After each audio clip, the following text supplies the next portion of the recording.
ുള്ളവരെ അൽ അൻസാറിന്റെ charity പ്രവർത്തനങ്ങളെ സംബന്ധിച്ച് അവർ എന്നോട് പരിചയപ്പെടുത്തിയപ്പോൾ ജാതി മതഭേദമില്ലാതെയുള്ള റിലീഫാണ് ഞങ്ങൾ ഉദ്ദേശിക്കുന്നത് എന്ന് പറഞ്ഞു. മുസ്ലിം സമുദായത്തെ സംബന്ധിച്ചിടത്തോളം അത് പ്രത്യേകം എടുത്തു പറയേണ്ട ഒരു സംഗതിയല്ല. മുസ്ലിം സമുദായം അവർ ചെയ്തുകൊണ്ടിരിക്കുന്ന നന്മകളിൽ, അവർ ചെയ്തുകൊണ്ടിരിക്കുന്ന ചാരിറ്റിയിൽ, അവർ ചെയ്തുകൊണ്ടിരിക്കുന്ന ഏതെങ്കിലും തരത്തിലുള്ള സൽപ്രവർത്തനങ്ങളിൽ ഒരിക്കലും ജാതിയുടെയും മതത്തിന്റെയും മതിൽക്കെട്ടുകളെ പരിഗണിക്കാറില്ല. ജാതിയുടെയും മതിൽക്കെട്ടുകളെ പരിഗണിക്കുക എന്നത് മുസ്ലിം ഉമ്മത്തിന് അനുയോജ്യമല്ല. നമ്മളുടെ പുന്നാര ഹബീബായ റസൂൽ സല്ലല്ലാഹു അലൈഹി വസല്ലം അത്തരത്തിൽ ഒരു ജാതിയെയും മതത്തെയും വേർതിരിച്ച് കാണിച്ചിട്ടുമില്ല. കലീം സിദ്ദീഖ് എന്ന് പറയുന്ന മഹാനായ ഒരു പ്രബോധകനുണ്ട്. അദ്ദേഹത്തിന്റെ കൈകൊണ്ട് ഇസ്ലാം മതം സ്വീകരിച്ച ആയിരക്കണക്കിനായ മുസ്ലിം സഹോദരങ്ങളുണ്ട്. അതിലൊരു ലേഡി ഡോക്ടറായ ഡോക്ടർ ശാലിനി അവരുടെ ജീവിതാനുഭവത്തെ പറഞ്ഞത് എഴുതി വായിച്ചപ്പോൾ എന്റെ മനസ്സിനെ വല്ലാതെ സ്വാധീനിച്ചു. മൗലാന അവറുകൾ ഒരു ദിവസം കാർഡിയോളജിസ്റ്റായി ഞാൻ പ്രാക്ടീസ് ചെയ്തുകൊണ്ടിരിക്കുന്ന ഡൽഹിയിലെ ഏറ്റവും പ്രഗത്ഭമായ ആശുപത്രിയിലേക്ക് കടന്നു വന്നു. ഞാൻ അന്നൊരു ഹിന്ദുവായ സഹോദരി, അവൾ ഡോക്ടറാണ്, കാർഡിയോളജിസ്റ്റ് ആണ്. എനിക്ക് അന്ന് ഡ്യൂട്ടി നിശ്ചയിച്ചിരിക്കുന്നത് കുട്ടികളുടെ ഐസിയുവിലാണ്. കൊച്ചു കുട്ടികളെ ഹൃദ്രോഗികളായി അഡ്മിറ്റ് ചെയ്യപ്പെടുന്ന അതീവ തീവ്ര പരിചരണ വിഭാഗത്തിലാണ് എനിക്ക് ഡ്യൂട്ടി നിശ്ചയിച്ചിരിക്കുന്നത്. ഞാൻ എന്റെ ഡ്യൂട്ടിയുടെ ഭാഗമായി AC-യുടെ വാതിൽ തള്ളി തുറന്ന് ഉള്ളിലേക്ക് കടന്നപ്പോൾ നീളമുള്ള താടിയും തലപ്പാവും കമീസും ഒക്കെ ഇട്ടുകൊണ്ട് ഒരു മനുഷ്യൻ ഒരു കുട്ടിയുടെ പരിസരത്ത് നിൽക്കുന്നു. എന്തോ ഒന്ന് മന്ത്രി ചൂതുന്നു. കുറച്ചു കഴിഞ്ഞപ്പോൾ വേറൊരു ബെഡിന്റെ അടുക്കൽ പോകുന്നു, അവിടെയും മന്ത്രി ചൂതി. പിന്നൊരു ബെഡിന്റെ അടുക്കൽ പോയി, അവിടെയും മന്ത്രി ചൂതി. പിന്നൊരു ബെഡിന്റെ അടുക്കൽ പോയി, അവിടെയും മന്ത്രി ചൂതി. ഇങ്ങനെ 5-6 കുട്ടികളുടെ ഇടയിൽ അങ്ങോട്ടും ഇങ്ങോട്ടും നടന്ന് മന്ത്രി ചൂതുന്നു. ഇത് ICU ആണ്.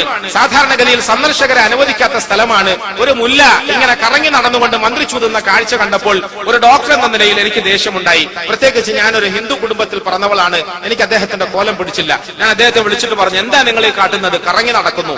ഈ കുട്ടിയുടെ അടുക്കൽ, ആ കുട്ടിയുടെ അടുക്കൽ, ഈ കുട്ടിയുടെ അടുക്കൽ. പറയൂ, നിങ്ങളുടെ കുട്ടി ഏതാണ്? നിങ്ങളുടെ ബന്ധു ഏതാണ്? നിങ്ങൾ ഈ നടക്കുന്ന മുഴുവൻ കുട്ടികളുടെ അടുക്കലും ഇങ്ങനെ ഓടി നടന്ന് മന്ത്രി ചൂതാൻ നിങ്ങൾക്ക് ആരാ അനുവാദം തന്നത്? ഇവിടെ സന്ദർശകരെ കയറ്റാത്ത സ്ഥലമാണ്. ആരാണ് നിങ്ങളുടെ ബന്ധു? ആരാണ് നിങ്ങളുടെ കുട്ടി? എന്നൊക്കെ ശകാര രൂപത്തിൽ ഞാൻ ചോദിച്ചു. ഇത് കേട്ടപ്പോൾ ആ വന്ന മഹാനായ മനസ്സിന്റെ ഉടമയായ മുസ്ലിമായ മുല്ലയായ ആ മൗലാന അവറുകൾ എന്നോട് പറഞ്ഞു, സഹോദരി, നീ ചൊടിക്കരുത്. എന്റെ കുട്ടി, നിന്റെ കുട്ടി എന്നൊരു വിഭജനം ഞങ്ങളുടെ മതം ഞങ്ങളെ പഠിപ്പിച്ചിട്ടില്ല. ഞങ്ങളുടെ നബി ഞങ്ങൾക്ക് പഠിപ്പിച്ചിട്ടില്ല. ഞങ്ങളുടെ രക്ഷിതാവ് ഞങ്ങൾക്ക് പഠിപ്പിച്ചിട്ടില്ല. ഈ കിടക്കുന്ന കുട്ടികളൊക്കെ എന്റെ സ്വന്തം രക്തബന്ധുക്കളാണ്. ഈ കിടക്കുന്ന കുട്ടികളൊക്കെ എന്റെ സ്വന്തം കുട്ടികൾക്ക് സമമാണ്. എന്നെയും നിങ്ങളെയും സൃഷ്ടിച്ച രക്ഷിതാവ് ഞങ്ങളുടേത് നിങ്ങളുടേതെന്ന് വിഭജിക്കുന്നത് ഒരിക്കലും ഇഷ്ടപ്പെടാത്തതാണ്. രക്ഷിതാവിന്റെ അടിമകളാണ് നമ്മളൊക്കെ. ഒരേ പിതാവിൽ നിന്നും സൃഷ്ടിക്കപ്പെട്ടവർ, ഒരേ മാതാവിൽ നിന്നും സൃഷ്ടിക്കപ്പെട്ടവർ. നമ്മളുടെ പിതാവ് ഒന്നാണ്, നമ്മളുടെ മാതാവ് ഒന്നാണ്. ഈ രാജ്യത്തെ ഹൈന്ദവ സഹോദരങ്ങൾ ഏറ്റവും കൂടുതൽ ആദരിക്കുകയും ബഹുമാനിക്കുകയും ചെയ്യുന്ന ഒരു അവതാരമുണ്ട്. ബ്രഹ്മി എന്നാണ് നിങ്ങൾ അവരെ വിളിക്കുന്നത്. ഞങ്ങൾ ഇബ്രാഹിം എന്ന് വിളിക്കുന്നു അലൈഹി സ്വലാത്തു വസ്സലാം. ഹിന്ദു സഹോദരങ്ങൾ ബ്രഹ്മി എന്ന് വിളിച്ച് ആദരിക്കുകയും ബഹുമാനിക്കുകയും ചെയ്യുന്ന അവതാരമായ ഞങ്ങളുടെ പ്രവാചക ശ്രേഷ്ഠരായ അള്ളാഹുവിന്റെ പ്രതിനിധിയായ ഇബ്രാഹിം അലൈഹി സ്വലാത്തു വസ്സലാം പറഞ്ഞ വാചകം, അഥവാ ഹൈന്ദവ സഹോദരങ്ങൾ അവതാരമായി ആരാധിച്ചു പോരുന്ന ബ്രഹ്മി എന്ന മഹാനായ ഇബ്രാഹിം അലൈഹി സ്വലാം പറഞ്ഞ വാചകം, അതാണ് നമ്മൾക്ക് കൈത്താങ്ങ്. ഞാൻ രോഗിയായാൽ എന്റെ രക്ഷിതാവ് എനിക്ക് ശിഫ തരുന്നു. എന്റെ രക്ഷിതാവ് എനിക്ക് ശിഫ തരുന്നു. എന്റെ രക്ഷിതാവ് ഏകനാണ്. എന്റെ രക്ഷിതാവ് എല്ലാവരുടെയും രക്ഷിതാവാണ്. എന്റെ രക്ഷിതാവിന്റെ മുമ്പിൽ ഹിന്ദു എന്ന വ്യത്യാസമില്ല, മുസ്ലിം എന്ന വ്യത്യാസമില്ല, ക്രിസ്ത്യാനി എന്ന വ്യത്യാസമില്ല, ജൂതൻ എന്ന വ്യത്യാസമില്ല, ജൈനൻ എന്ന വ്യത്യാസമില്ല. ഞാൻ എന്റെ ഭാഷയിൽ പറയട്ടെ പ്രിയമുള്ളവരെ, ആലങ്കോട്ടുകാരായ എന്റെ സഹോദരി സഹോദരന്മാരെ, എന്റെ ശബ്ദം കേൾക്കുന്ന സുഹൃത്തുക്കളെ, എന്റെ ഭാഷയിൽ പറഞ്ഞാൽ വേദനയ്ക്ക് ജാതിയില്ല, നൊമ്പരങ്ങൾക്ക് ജാതിയില്ല, വേദനയ്ക്ക് മതമില്ല, കരച്ചിലിനും കണ്ണീരിനും മതമില്ല. കരച്ചിലിന് മതമില്ലാത്തതുപോലെ, കണ്ണീരിന് മതമില്ലാത്തതുപോലെ, വേദനയ്ക്ക് മതമില്ലാത്തതുപോലെ എന്റെ പ്രിയമുള്ളവരെ, നോവുന്ന മനസ്സുകൾക്ക് പ്രത്യേക മതമൊന്നുമില്ല.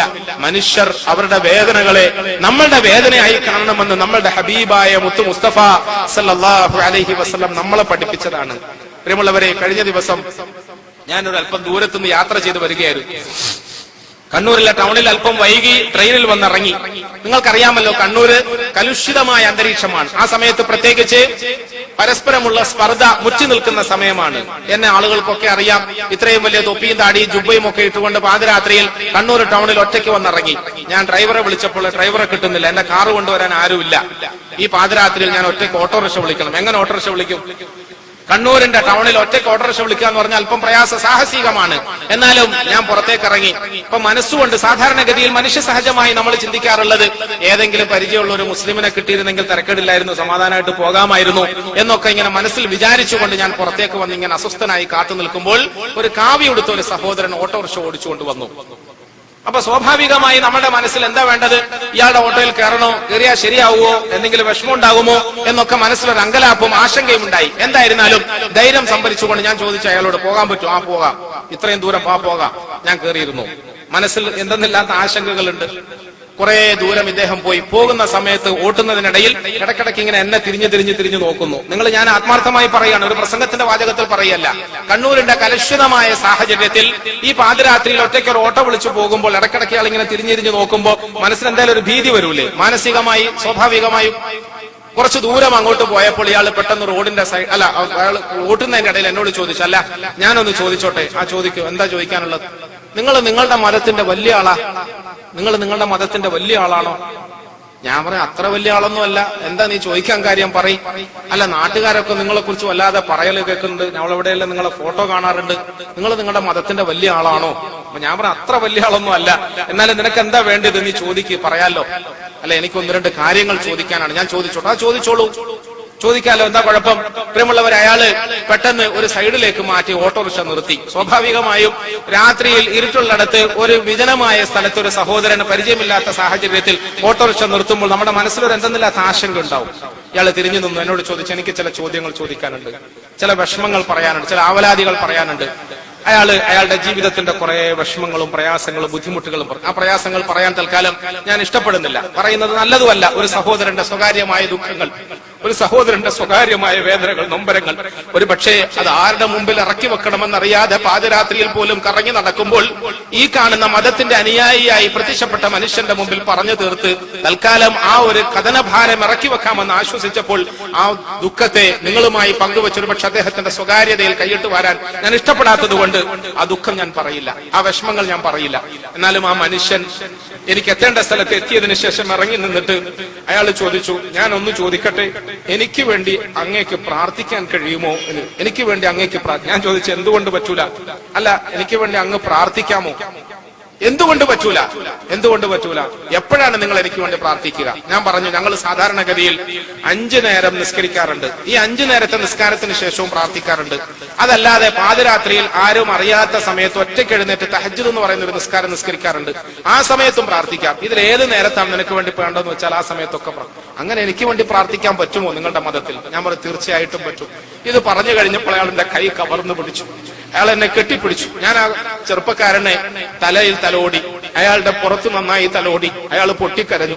അയാൾ കുറെ ദുഃഖങ്ങൾ പറഞ്ഞു, എന്നോട് കുറെ വിഷമങ്ങൾ പറഞ്ഞു. ഞാൻ പറഞ്ഞു, സഹോദര, ഞങ്ങളുടെ നബി മുഹമ്മദ് മുസ്തഫ സല്ലല്ലാഹു അലൈഹി വസല്ലം പഠിപ്പിച്ച മതത്തിൽ ഈ പറയുന്നത് പോലെ ഹിന്ദുവായ നിന്റെ ദുഃഖത്തിനൊരു വേറെ വ്യത്യാസം, ക്രിസ്ത്യാനിയായ മറ്റൊരാളുടെ നൊമ്പരത്തിനൊരു വേറെ വ്യത്യാസമില്ല.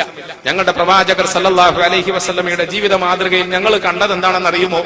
പാതിരാത്രിയിൽ അവിടുന്ന് എഴുന്നേറ്റിരിക്കുമായിരുന്നു. പാതിരാത്രിയിൽ അവിടുന്ന് എഴുന്നേറ്റിരിക്കുമ്പോൾ പലപ്പോഴും അവിടുന്ന് വിരിച്ചു കടക്കാൻ ഉപയോഗിച്ചിരുന്ന പനയോല കഷ്ണത്തിന്റെ പാടുകൾ ആ മേനിയിൽ പതിഞ്ഞിരിക്കുമായിരുന്നു. വിരിക്കാൻ ഒരു ചാക്കിന്റെ തുമ്പല്ലാത്ത മറ്റൊന്നും ഉണ്ടായിരുന്നില്ല. കൂരയിൽ ഇന്ന് കാണുന്നത് പോലെയുള്ള കെട്ടിടത്തിന്റെ മോടികളൊന്നും ഉണ്ടായിരുന്നില്ല. വീട്ടിൽ അന്നമായി കഴിച്ചിട്ടുറങ്ങാൻ അത്താഴമുണ്ടായിരുന്നില്ല.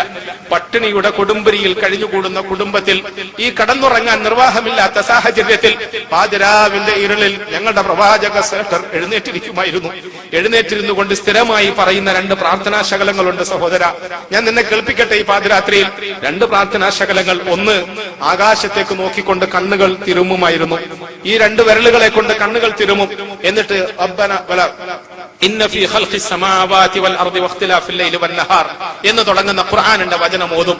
ഈ ആകാശത്തെ സൃഷ്ടിച്ചവനായ അല്ലാഹു, ഭൂമിയെ സൃഷ്ടിച്ചവനായ അല്ലാഹു, രാവിനെയും പകലിനെയും മാറി മാറി വരുത്തിക്കൊണ്ടിരിക്കുന്നവനായ അല്ലാഹു, അവൻ എത്ര കഴിവുറ്റവനാണ്. രാജാതിരാജനായ രക്ഷിതാവിന്റെ കഴിവുകളെ പറ്റി ആ പാതിരാത്രിയുടെ സ്വകാര്യതയിൽ ഒറ്റയ്ക്കിരുന്നു കൊണ്ട് ഇങ്ങനെ ഓർക്കും, അനുസ്മരിക്കും. ദൈവത്തെ സംബന്ധിച്ചിട്ട് ഓർക്കുകയും സ്മരിക്കുകയും ചെയ്യും. അനന്തരം രണ്ടാമതായി ഒരു കാര്യം പറയുമായിരുന്നു പ്രാർത്ഥനയുടെ രൂപത്തിൽ. അവിടുന്ന് തങ്ങളുടെ കൂരയുടെ കഷ്ടപ്പാടുകളൊക്കെ മറക്കുകയും അവഗണിക്കുകയും തങ്ങളുടെ വയറിന്റെ വിശപ്പിന്റെ വിളിയെയും പട്ടിണിയെയും മറക്കുകയും വിസ്മരിക്കുകയും ചെയ്തുകൊണ്ട് പരിസര പ്രദേശത്തേക്ക് ഇങ്ങനെ കണ്ണു നടുമായിരുന്നു, പരിസരത്തേക്ക് ഇങ്ങനെ തിരിഞ്ഞും മറിഞ്ഞു നോക്കുമായിരുന്നു. എന്നിട്ട് ഇങ്ങനെ ആകാശത്തേക്ക് കൈ ഉയർത്തി പിടിച്ചുകൊണ്ട് ഇങ്ങനെ പ്രാർത്ഥിക്കും,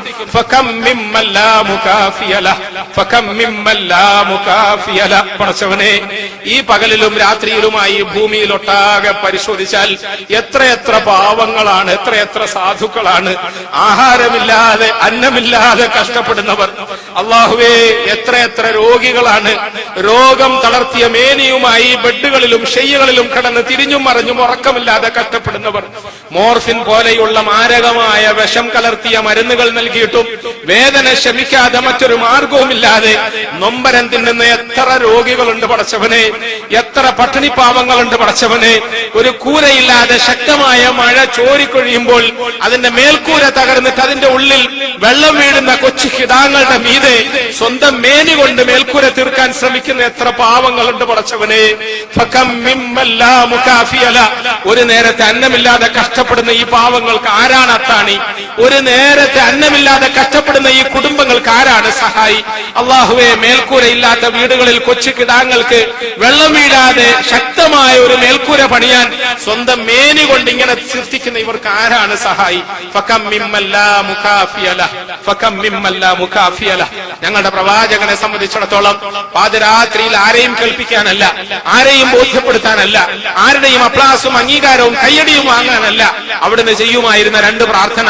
ഒന്ന്, പരമാധികാരിയായ പടച്ചവന്റെ കഴിവുകളെ സംബന്ധിച്ച് സ്വയം അനുസ്മരിക്കുമായിരുന്നു, ബോധ്യപ്പെടാൻ ശ്രമിക്കുമായിരുന്നു, നരകത്തിന്റെ ശിക്ഷയിൽ നിന്നും കാവൽ തേടുമായിരുന്നു.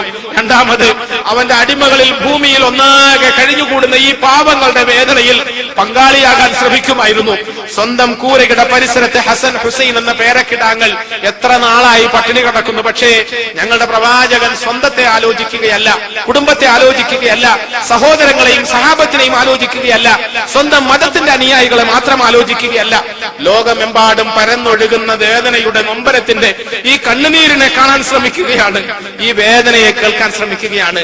അവിടുന്നാണ് ഞങ്ങളുടെ പ്രവാചകൻ. അതുകൊണ്ട് സഹോദര, നീ സമാധാനിക്കും. നിനക്ക് വേണ്ടി പ്രാർത്ഥിക്കാൻ ഇന്നത്തെ തഹജ്ജുദിൽ ഞാൻ സമയം കണ്ടെത്തും. പ്രിയമുള്ള